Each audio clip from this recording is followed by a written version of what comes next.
Salut les amis, ici Soup533. On continue l'ouverture du calendrier de l'Avent Lego Star Wars. Aujourd'hui nous sommes le 16 et on va ouvrir cette case qui est située tout simplement juste ici. Et c'est parti. Donc, on va pas non plus à chaque fois perdre du temps et de vous remontrer les surprises précédentes. De toute façon je ferai un résumé prochainement. Et aujourd'hui c'est de la figurine, c'est un droïde de protocole. En tout cas c'est une figurine et ça fait un peu plus plaisir. Surtout que...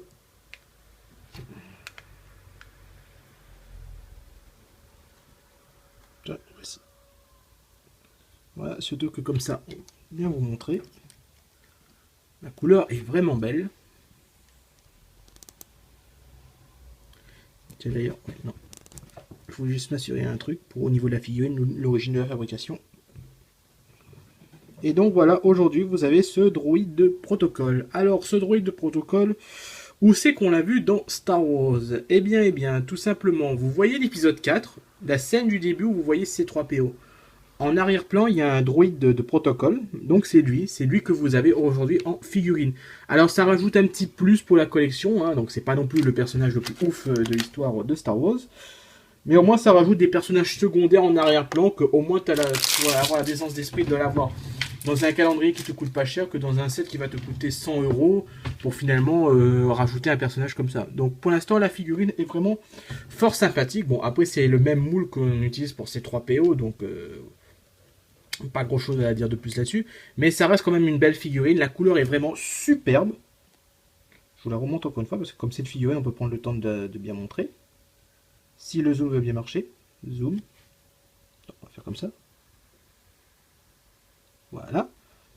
Comme vous pouvez voir, la couleur est vraiment bien faite, la sérigraphie est vraiment parfaite. Jambes sérigraphiées, torse, tout. Bref, c'est vraiment une figurine de haut niveau. Donc voilà. Bonne surprise pour aujourd'hui. Bon, après tout, c'est une figurine, mais en tout cas, comparé à la figurine droïde qu'on avait eue il y a quelques jours de ça, au moins celle-là, elle est quand même pas mal.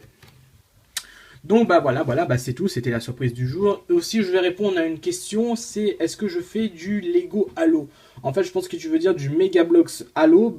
Non, je ne fais pas de Megablox Halo, c'est plutôt peut-être Loser Killer, voire même Golden VS, si jamais il repasse un jour sur la chaîne, qui fera plus ce genre de vidéo. Moi, je m'occupe du Star Wars.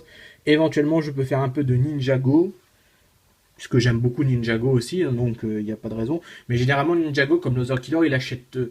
tout de la vague, forcément c'est lui qui va faire, comme ça il peut enchaîner bien comme il faut. Pour moi c'est sûr que le Star Wars je le fais à 100%, il n'y a aucun souci là-dessus.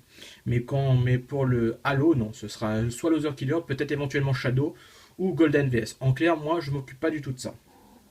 Donc voilà, j'espère que ça a répondu à la question. Et sur ce, moi je vous donne rendez-vous demain pour l'ouverture de la 17e case et elle est située juste ici. Allez, salut!